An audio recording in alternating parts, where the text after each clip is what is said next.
This is Kick-Ass News. I'm Ben Mathis.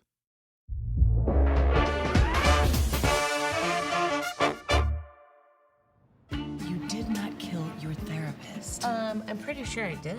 It was actually a really big deal to me. Of course, it's just not like your child or something. Well, I don't have a child. Thank God, right?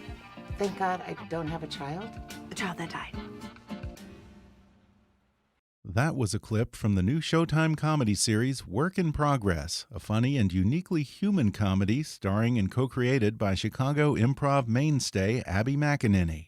The show, that's loosely based on her life, follows the self-identified, struggling fat queer dyke as she copes with obsessive-compulsive disorder and tries to find love in the big city while navigating evolving ideas about gender and sexuality, surviving hostile ladies' rooms, and trying not to stick her foot in her mouth. And today, Abby joins me on the podcast to discuss her start in Chicago's improv scene, how her one-woman show got turned into a series for Showtime, and how she decided to create her own breakout role when no one else would cast her. She reveals how Julia Sweeney's Saturday Night Live character Pat made her life a living hell for a while, and how she convinced Julia to join the supporting cast of her show.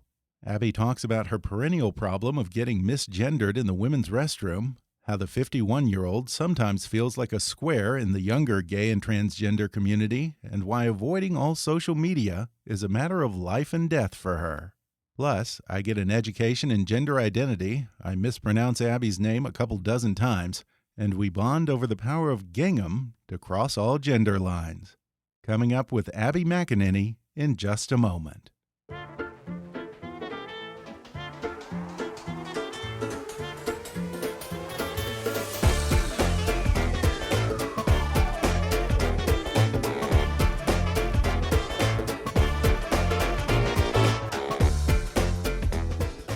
All right, let me give you a proper intro here. Okay.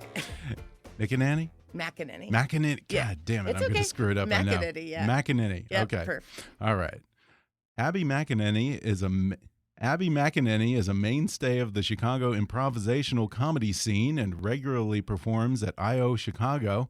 She wrote and performed 2 one-woman shows, They're Not All Winners and Work in Progress. The latter, this is going to be a rough morning. I can tell.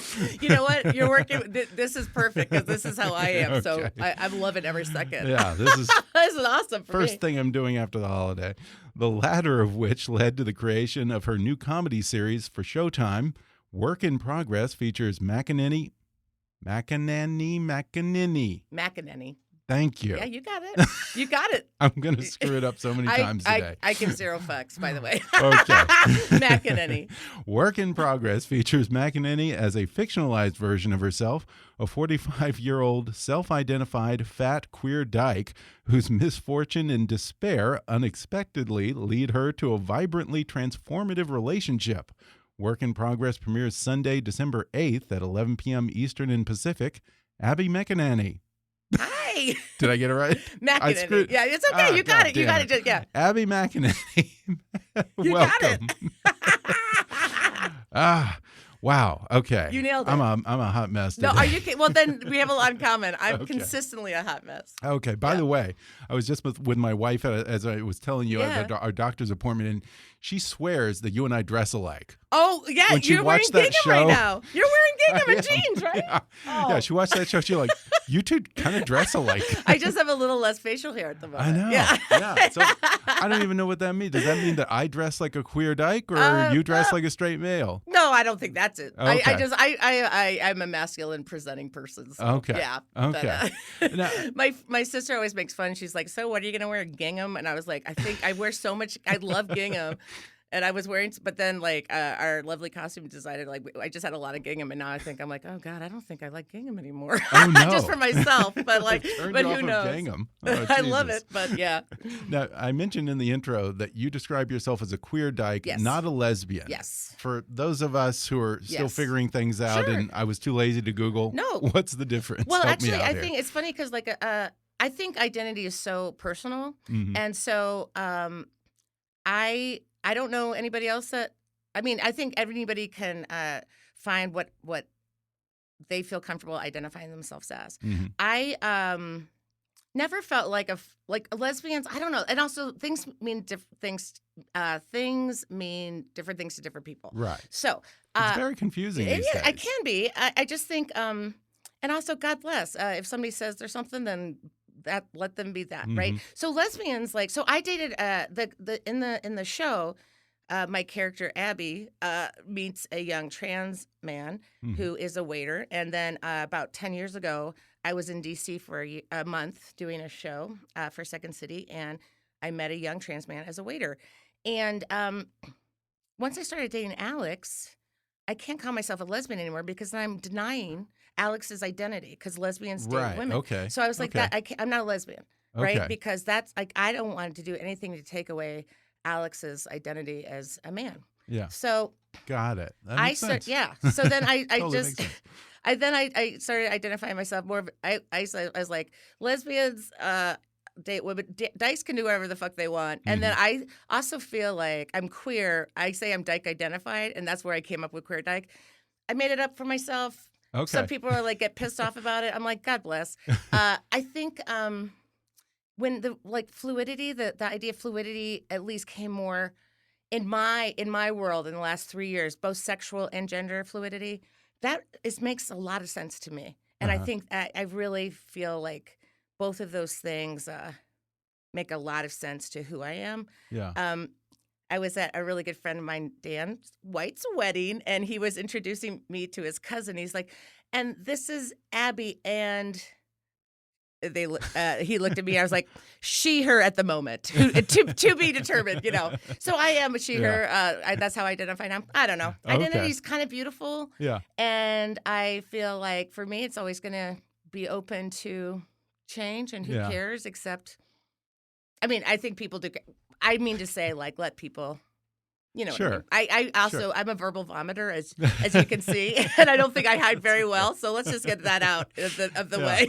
Yeah, I mean, so much is changing these days, and it's funny. Just a few days ago, I was with my sister-in-law who teaches up in Northern California, and she was telling me how, I guess now the teachers have been taught to, I guess at a certain grade, the kids can choose to self-identify, but prior to that, they just have decided to blanket refer to children as they, and instead of his or her, there. But apparently, all of the English teachers are pissed off now because it's not proper grammar. That is so funny. I mean, I had a very good friend of mine who, you know, very, you know, as ally as, you know, as straight whites this guy could be. I mean, like lovely, but this was like 3 years ago, and they were just like would argue with me like it just isn't grammatically correct.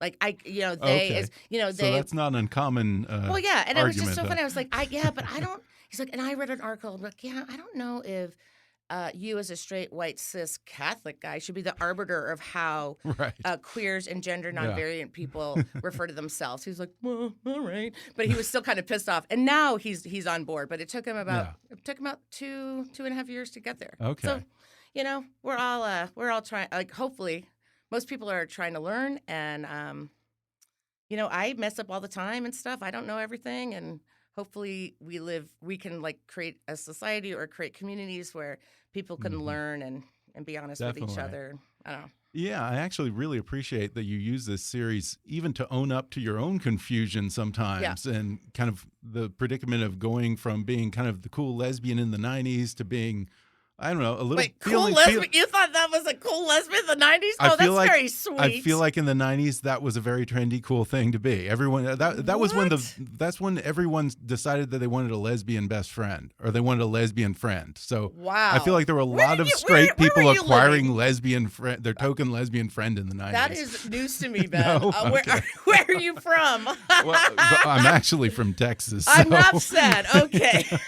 You know, Texas is very forward-thinking, very open-minded. You know, yeah. They have that reputation. Yeah, they do. They do indeed. Holy smokes, that makes me laugh. That's not what I encountered. Well, I think you're a cool lesbian. Oh, that's very well, queer dyke. But thank you very much. Oh, sorry. Sorry. Okay, in the '90s, you were a cool lesbian. I mean, I've always been a dork and never been cool. But yes, and hey, you know, that's okay. But what I was going to say is that I appreciate that in this show, you kind of own up to your own awkwardness, Yeah. you know, kind of feeling like a little bit of a square in the Yeah. whole gay transgender community Yeah. of a younger generation Yes. now at this I point. think so, And and that's I- where a lot of the comedy comes Right. from. I think you know, when I met Alex, you know, I originally misidentified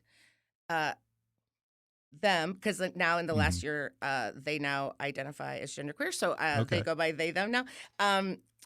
When I first identified Alex as the hottest baby dyke on the face of the planet, like just like it says in the pilot, and then you know, we were emailing and they were like, actually, I'm a trans man. I was like, cool, let's go out. And then, yeah, I mean, I just think the show, I think, you know, in the pilot, it's a very lily white, cis woman homosexual experience, right? Like you see all my best friends and they're lesbians, they're cisgender and they're white. And it's a very like hilariously in quotes, homogenous community that I'm part of. And then this relationship with this young trans man, it's like, I think it shows this beautiful, I call it a queer wonderland, that like, there's just a beautiful array of queer folks. Like, I think if you're living, and I think, I mean, I'm very much in a place of privilege. Like, I have always been, like, my family has been supportive. I have a wonderful Really? group That's of, great. yeah, I have a wonderful community of friends, like the improv community. Like, when I first was improvising, not a lot of queers there, but like, you know, always had lots of friends in it, and it's been a lovely place for me. I know it's very problematic for a lot of people who are other, so I'm not saying whatever. My experience has been all right. But I just think that, like, when young folks come out in a urban city environment, like, it's never, I mean, God bless, it's not going to be cis coming out experience. It's not going to be white. Like, if you're a cis white person in the city coming out, your community is going to be filled with gender variant, like, you know, people of all different gender identities, sexual identities, people of color and different religions, different abilities. I don't know, like different sizes. I mean, there's just such a beautiful thing, and it is eye-opening to me. And we wanted to show that, like, this is not just. The relationship with Chris is not just because I'm willing to love again, but it's like, whoa, there is a life out here that is supportive and open and embracing. Yeah. So, Yeah, you know, and I think, I don't know, I kind of feel like everyone's trying to figure out right now. I mean, I think everyone's so. kind of, no one's written the rule book yet, There and is no rule everyone's book, trying to right. figure it out. And look, I mean, you know, maybe there are some people out there, but there aren't a lot of people out there who are just going around looking to find someone to hurt their feelings, you know, or I trying don't to agree with that. going around trying to offend someone. I mean, well, that's a I'm sorry. there's a very vocal small minority in this country of about 30%, which I guess is not that That's small a huge. minority. That's huge. But- No, you know, it's Yeah. funny because I like, you know, it's funny, and I say, like, okay, I'm not on social media. Oh yeah, that's true. Because I hate it. I and also Never have been? Never have been. And, Really? and that was a very I mean, I thought, I mean, people were like, you got to join Facebook. And this years ago, I was like, no. And some people were like, you got to join Twitter. Like when Twitter came, I was like, no. Somebody once said, like, well, Abby, it's really going to hurt your career. And I was like, well, it'll hurt my career more if I'm not alive. Because, like, I mean, I'm like, you know, I'm like clearly a very depressed person. And, you know, and I'm knocking on wood. Like, my meds are working pretty well now, and my therapist is awesome. But yeah, there's that so could much- totally screw with you. Well, and also, there's so much vitriol out there, and I Yeah. think as Why a let that queer, in? fat woman, I find tons of hate out there. I don't think there. I think there are tons of people looking to tear people down. That's and also, again, I come from an amazing life of privilege. Like, I grew up upper middle class. Like, I went to college. I didn't have to take student loans. Like, that is, like, crazy. Like, you know, I've been able to live this life of a family that loves me and friends. I don't know. So, yeah, I wish I thought that there weren't hateful people out there. But I have to say, like, you know, I think it's easy, especially after this horrific election of 2016, where even up to that, like, it was hard. Like, if you stay in your house and you just read the news, you can start thinking that it's a burning fucking shit fire of humanity out there. And the second you leave your house, you're like, no, They're Mhm. lovely people. Yeah. I don't know. That was a real big rant of. Do you know what I mean? Yeah, no, I don't know. get it. No, I completely get it. But yeah, you don't feel like you're missing out on anything? Like with everything going on politically and the impeachment and all that, you don't feel like you're tuned out to that, or No, I maybe mean- you want to be tuned Well, out no, to I mean, that well, right I now. think don't know. the way to be tuned in is not to be on social media. Mhm. Like I think Yeah. you can like find trusted news sources, Mhm. and go there. Like I think Yeah. like I mean, I the about what I hear about people like what I mean, you're not going to change any minds of anybody on Facebook. It's like Right. a tons, and again, I don't see it. I've heard it. Like people are like, well, fuck you, you're a bigot, whatever. There's no room for discourse. There's no Mhm. room for love and understanding and conversation. So like, no, I'm not missing out. I think I'm living the dream. Yeah. Like, and yeah, and I think I was yeah, it's a tough Yeah. time, and I remember like right after the election. So Lindy West, do you know who Lindy West is? She Uh-huh. wrote Shrill, Yeah, and sure. and when I read that book, I had followed her, like she was a writer on Jezebel, and I was like, who's this Lindy West? Like I've loved her forever. And then Shrill came out, and really, I just think it's the most beautiful book, and it was kind of like my Bible and stuff. And she was coming for like Chicago Humanities Week, or she was doing something in Chicago, and I bought a ticket to go see her, and it was like a week after the election in 2016. Huh. And we got everybody was sort of shell shocked, and she was up there. She was like, well, I think today's going to be a lot different than what we thought we were going to talk about today. And what she said, I took to heart. She's like, people are like, what do you suggest? And she's like, if you have the means, support journalism, right? Mhm. Like if Definitely. you have means, find papers that you think do good journalism, whether or not they lean your way or not, support them, subscribe. And I was like, that's what to do. So like now, I subscribe like to the New York Times, the Boston Globe, the Washington Post, the Atlantic, whatever, and get these, and that's, Good I for you. think that's how I don't know. Yeah. I rarely watch the news because like, Oh yeah. Even that's gotten inflammatory. honestly, like, and I like people are like, oh, are you going to watch are you going to watch the debates? I'm like, well, this is pretty weak of me. I hate conflict. People are just yelling and putting each other Yeah. down. I don't know. Yeah. No, I get it. And I also I love that, like, I read some comments of other things, being like, oh, you're such like, the triggered liberals are so afraid. So come at me, bro. I mean, I know it's coming. You just have to. Yeah. I know there's stuff out there. Yeah, okay. Yeah. I mean, and this whole thing. Where does your sister-in-law teach? Is she in San Francisco or outside of San Francisco? Yeah, it's a private school for dyslexic kids. In San Francisco? Yeah, in the So- Bay Area. Bay Area, Yeah, okay. Because yeah. like I went to high school in the Bay Area. Oh, so you like did? yeah, we Oh, moved okay. around a lot growing up. So we moved. Okay. We moved there when I was in 9th grade, and I love like when people talk about. I mean, I bet like I'm just imagining the community around that school, and the people hear about it like, oh, can you believe that they learned to do whatever? I Right. mean, Yeah. you got to just find your way and Yeah. be hopefully open and as Yeah. loving as you can. So you're not from Chicago originally, huh? I'm not. No, I moved around tons growing up, and I moved to Chicago for college, and I just stayed. So I've lived in Okay. Chicago since 1986. Okay. I'm 51. I'm 41 in the 45 in the show. I'm 51. We started writing it when I was Yeah, four. you're starting off with a lie. A lie. Thank how you can very the much. audience ever trust you? All right, thank I you. was wondering about that. I always tell people I'm a fucking hypocrite. Like I say I'm a really private person, and then I just barf out all this stuff about my life. So anyway, so when I did my storytelling show called Work in Progress, Mhm. which was all just real life stories, I one of my very best friends, Brendan Dowling, he directed that show, and he's like one of the funniest. I mean, just the Chicago world it's so beautiful and funny and smart. Anyways, so I did this thing as like, I mean, I did this thing about how I'm very afraid of using public restrooms, and it's like, because it can be terrifying, and I was like, I'm this middle-aged woman, and it's so crazy that I'm afraid to use bathrooms. And he was like, we were rehearsing. He's like, you're middle age. You think you're going to live to 96, and then you like pretend to be drinking and smoking a cig. Anyways, so I said I was 48 in the show, right? Uh-huh. And then when Tim Mason, who's my co-creator and co-writer of the pilot, and now Lily Wachowski is also a co-writer of the other 7 episodes.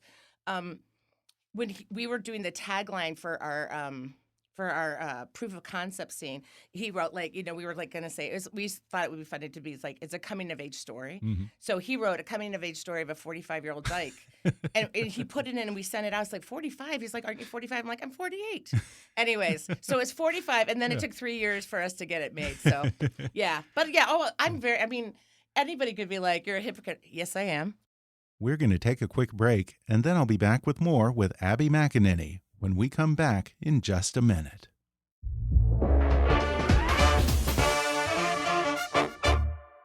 For over 115 years, Oris has been making purely mechanical watches in Holstein, Switzerland. Staying true to a rich heritage, Oris is one of the few Swiss watch companies to remain independently owned and operated. Because of this independence, Oris has the freedom to follow its own path. They're focused on bringing change for the better, which means making choices that are ecologically, socially, and financially responsible. That includes ocean conservation and recycled plastic partnerships. Of course, that's along with Oris's more than century-long commitment to making inventive, high-functioning Swiss-made watches that serve a real purpose, and at a price that makes sense. The best possible watch for the money. Comprised of 4 themes, diving, aviation, motorsport, and culture, Oris watches are made for everyday wear. Shop the many different unique styles at Oris, oris.ch/kick. You're sure to find one that's your style and suits your taste. That's oris.ch/kick. And now back to the podcast. But you're very honest about a lot of things in this show. And the bathroom thing is fascinating to me. I guess, I don't want to say that's a weird term to hear, but I think that it was interesting. It was funny. It was revealing. I didn't know that. I guess you had this problem for a long time. Yeah. Getting misgendered and yelled at by women in a ladies' room who think that you're a guy or pervert or whatever. I don't know.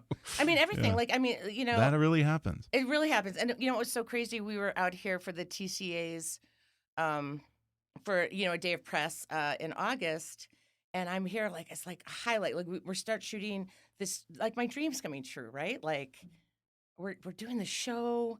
I'm working with my dear friend Tim, and then I'm working with another dear friend, Lily Wachowski. Yeah, who made the Matrix fame. Yes, and honestly, the fact I've known her for 3.5 years, and she's so lovely, and I'm always like.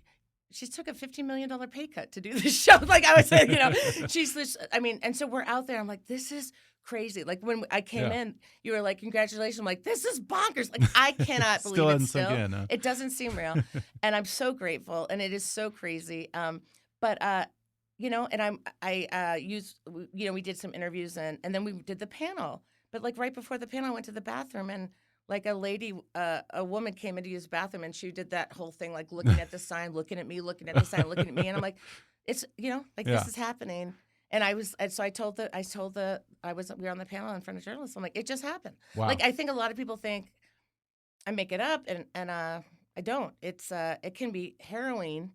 And I think a lot of it depends. I always say, when I get misgendered, I get it. I'm masculine presented. I want to be masculine. How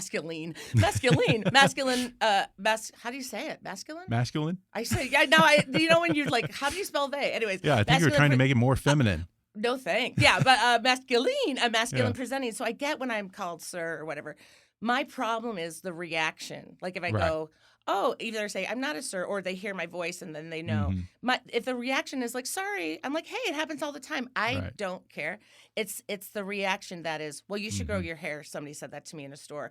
You should wear women's clothes. A friend of mine said that to me about 8 years ago. A friend? Oh yeah. So are they still your friend? Yeah. Well, they purportedly they don't think this was 8 years ago, and they purportedly loved me. She's on my side, and she was like, well, maybe you wouldn't have a problem if you wore women's clothes. I was like, okay. So, whatever. My problem is with the bigotry of the reaction or the hatred or the danger or whatever. And also to be in a bathroom, be screamed at by an older lady before you get on a plane. It's it's not fun. Yeah. and I love it in the show. I don't know if you really do this in real life, but when you go into the bathroom, you speak in a much higher voice to make it clear that you're a woman. That is legit real. And really? It was funny. I was in Boston, maybe, I don't know, 5 years ago. Like we had a family friend who died, so I'd flown back to Boston, and we were at the funeral, and then I got snowed in. I was supposed to take a flight back to Chicago, and it was like this big blizzard. I remember the one thing good about it is that I'm a Patriots fan. I know lots of trash people in that, but whatever. Always been a Patriots fan. And then so I was able to the Patriots played that night. We got taken off the plane because I went to my sister's house. Blah blah blah. Oh my God, I totally forgot where we were going with this. Crap.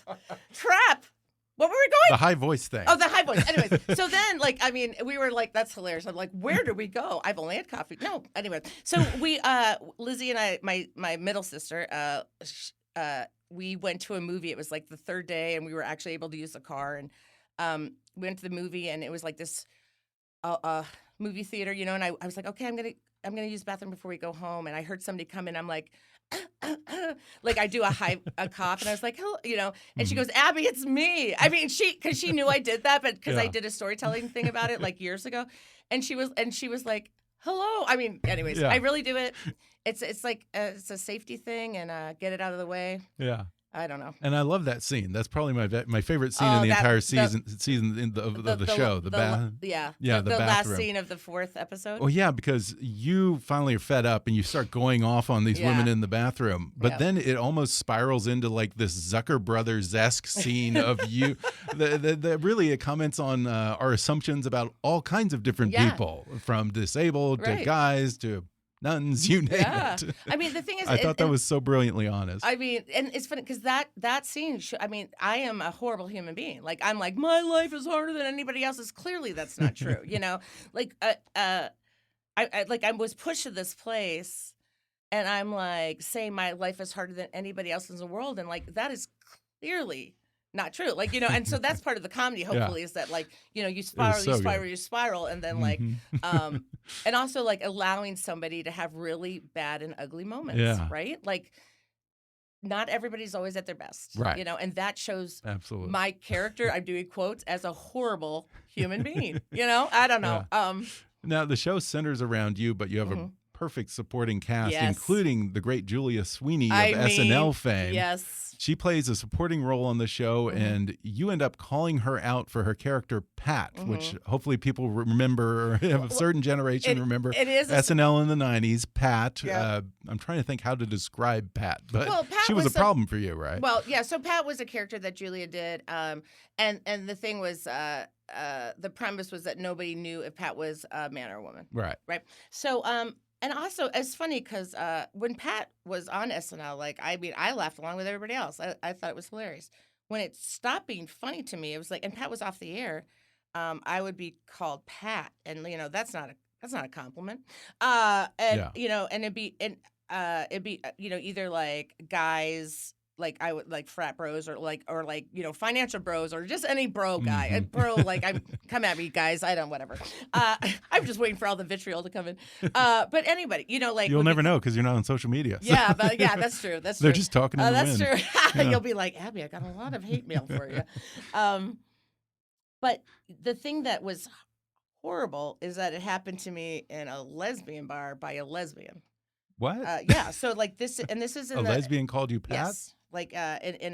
Obviously in a disparaging way, and it was like, and it's the late 90s, being queer in the late 90s. I mean, I was in Chicago. I lived in where a bunch of queers lived, and I felt comfortable, but there was there had to be safe spaces. You had to go to safe space. So this bar was a lesbian bar, and it should have been a safe space. And this lesbian called me Pat, and it's just like, where am I safe? Yeah. It's like if you don't fit into everyone's taxonomy of what you're supposed to be, exactly right. What a person's supposed to be. And so I think the idea. I call it. I think there's a queer community. I think the idea, when that happened, and I've gotten some stuff. I was like, sometimes the term lesbian community to me seems like a misnomer, just because of the experience that I've had, being judged for being conventionally ugly or fat or masculine presenting or whatever. So like, I don't know. Yeah. So I just want to like and that's important too. Like just because you fall into a certain thing, like you're queer or whatever, like it doesn't mean you're not a bigot. Yeah. And I got to say it again. I make mistakes all the time. I want to be better about everything, and like that's all. I just want to say like, well, you messed up. Yeah. I know. Yeah, every time I hear the term lesbian community, it reminds me of an episode of Curb Your Enthusiasm where Larry David is bragging about being a friend of the lesbian community. Like it's this like, and I think the whole premise is like something. Rosie O'Donnell is like kind of the de facto president or queen of the lesbian community. Hilarious. So if you're in with Rosie, you're in with every lesbian in the world. That's a riot. I'm curious, what other shows inspired you when you were doing this? Because I feel like there's a certain amount of curbishness to it. Yeah, it's funny. Like, I love a lot of different shows. I never really watched Curb. I think obviously he's a genius. There's a lot, it's this sort of like there's and I've had friends that were, did day parts on Curb, and they were like, it's the most brilliant experience, and so this is not meant as disrespect at all, because obviously he is a comedic genius. I think there's a lot of negativity and like stressful situations, which is ripe for comedy, but it's just like as somebody who is very anxious and unhappy sometimes, but I'm a very anxious person. I get stressed out. Like watching this play, like it's not a calm experience. Does that make sense? Like, like I think your own story. The Curb. Curb. Okay, watching Curb is very difficult. Oh, I know people who find it very stressful. That's what I'm saying. Like that's they empathize with him a little bit, and like he's always screwing up. Yeah, I mean, I don't watch because it's always like there's always something that it's never like, oh, I'm gonna watch this and enjoy it. It's always very stressful. So I don't watch, like that wasn't an inspiration. I can't go to a show that was an inspiration. Really? I don't know. I think well, it was based off of your one woman show. Yeah, it was based off of storytelling. I gotta say, like I mean, there are tons of shows that was brilliant, like Brooklyn 911. No, Brooklyn 99. It's just that's like that to me right now is an example of a perfect ensemble comedy. Like I love that show, and then I just think that's brilliant. And like one of my favorite comedies of all time is Parks and Rec. Oh yeah, I love that. Like, but I don't know. I don't think that you would see that in our show. But like, I don't know. I'm inspired by. No, I know that you come from an improv background. Yes. Is a lot of this show improvised? I would say it scripted? It's all scripted. So everything was scripted. Okay. I think there are some actors on there that are amazing improvisers. So Mary Sohn, who plays my boss, Susan, Celeste. Oh, she's great. I know Celeste is so. She plays. She's been one of my best friends for like 24 years. And I say her name Peckhouse.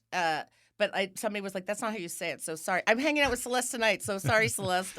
She's one of the best. I mean, so Mary Sohn is an amazing improviser. Celeste is an amazing improviser. My friend Kate James is an amazing improviser. She plays the woman who weighs me in at the Best Self, like weight loss place.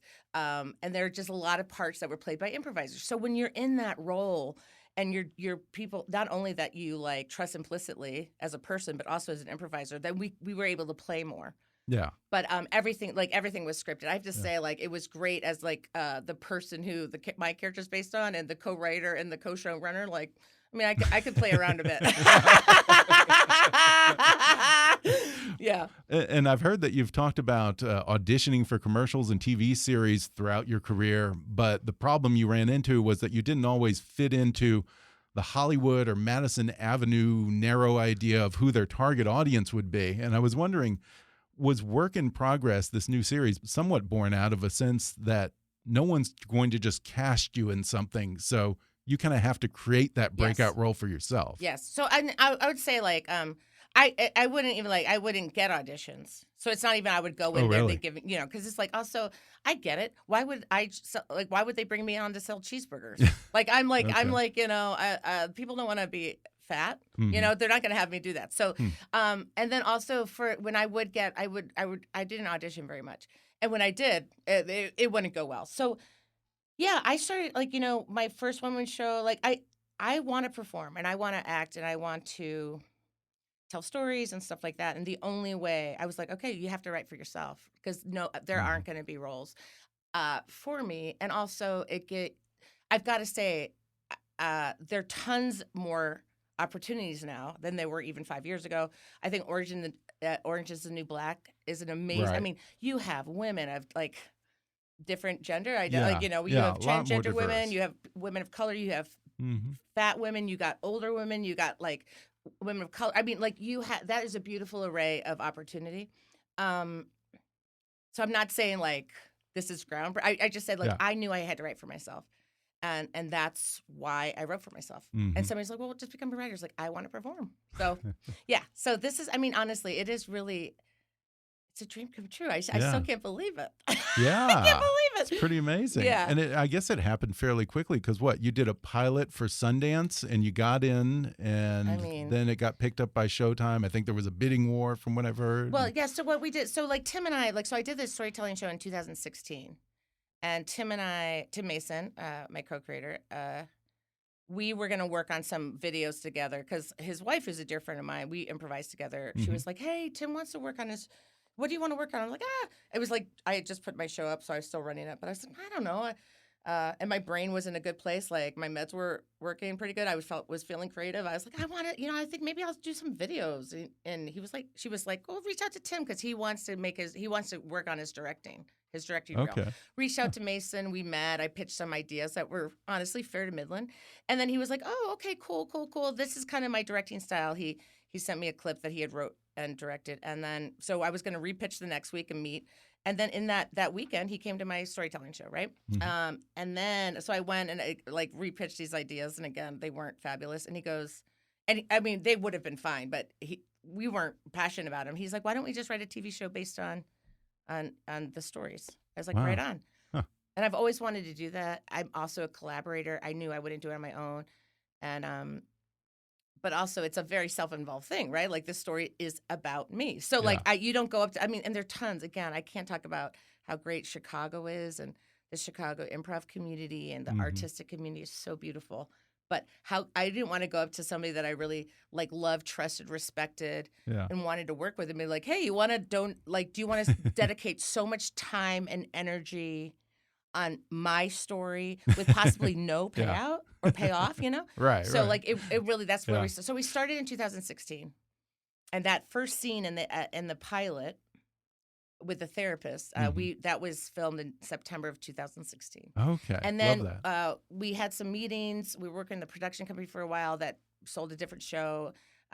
Like they were lovely folks. It was not going to be a good fit anyways, but that was pretty devastating. And then Tim was like, I'm sick of meetings.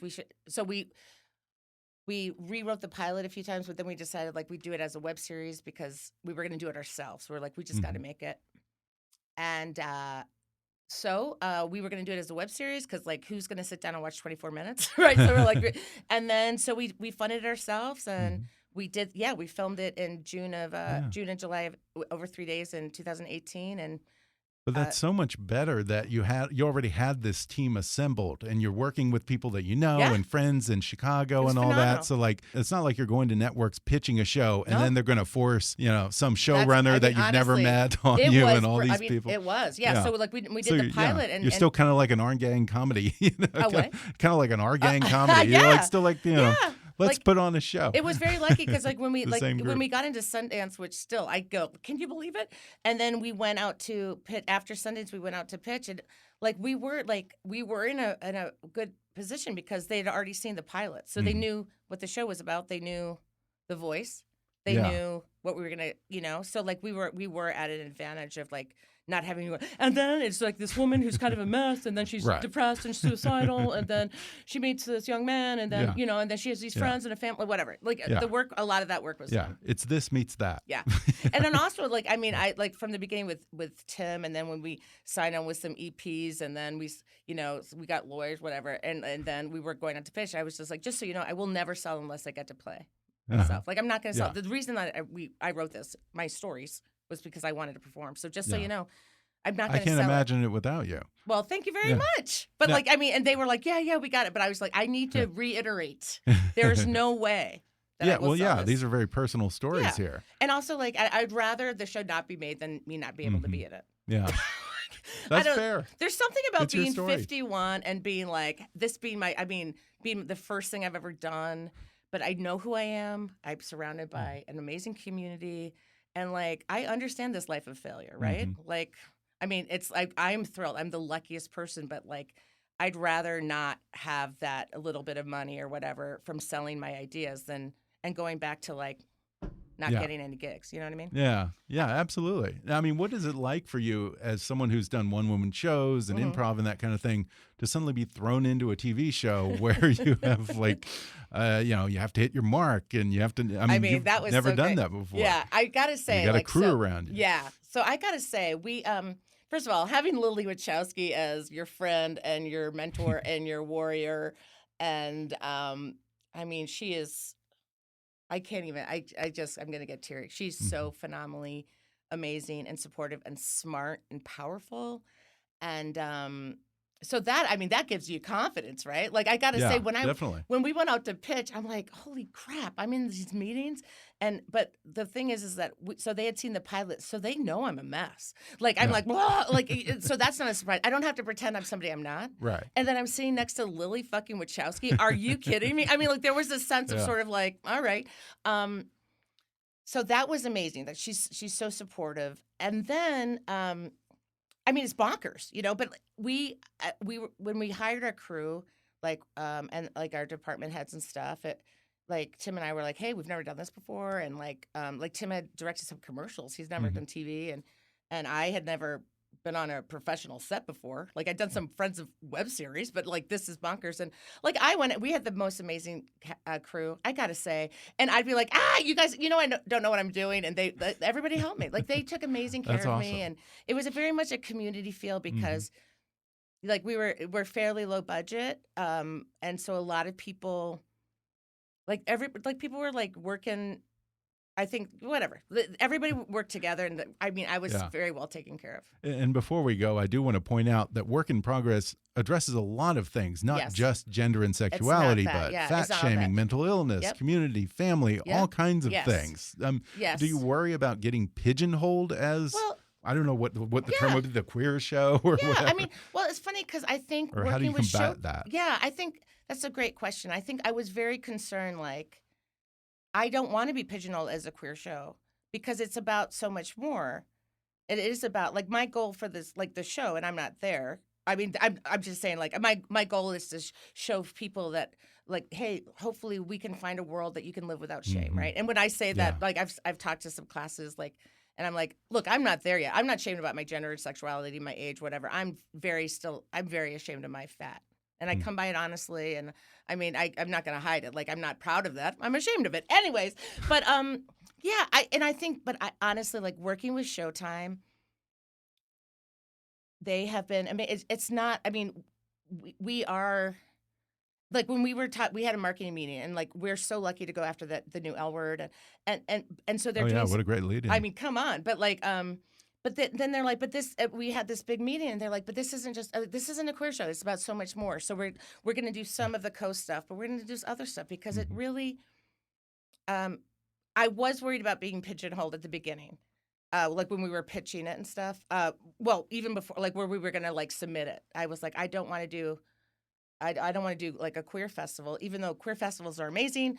I hope whatever people. There was a lesbian journalist who got pissed off at me for saying that. Oh, really? But but I just was like, I just think it's not just a queer story. Yeah. It's about mental illness, family, community, fat shame, struggling.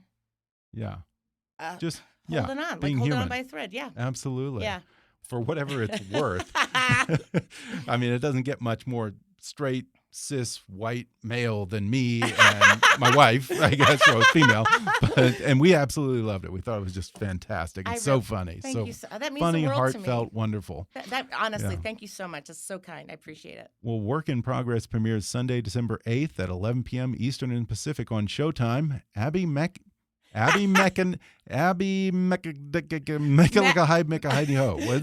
What was that from? Was that from? I don't. Yeah, like, I'm gonna remember on I the forgot car that. ride home. I know. Yeah, Paul Rubens, Pee Wee Herman, I think. Herman, yeah. Anyways, Abby McEnany. Abby McEnany. Thanks for joining me. Thank you so much. I had a ball. I really appreciate the time. Me too. Bye.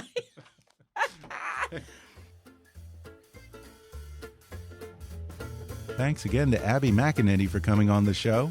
Work in Progress airs Sundays at 11 p.m. Eastern and Pacific on Showtime. For more information, visit Showtime.com. If you enjoyed today's podcast, be sure to subscribe to us on Apple Podcasts and rate and review us while you're there. 5-star ratings and detailed reviews are one of the best ways for new listeners to discover the show. You can also follow us on Facebook or on Twitter at @KickassNewsPod and recommend us to your friends on your social media. For more fun stuff, visit kickassnews.com, and I welcome your comments, questions, and suggestions at comments@kickassnews.com. For now, I'm Ben Mathis, and thanks for listening to Kick-Ass News.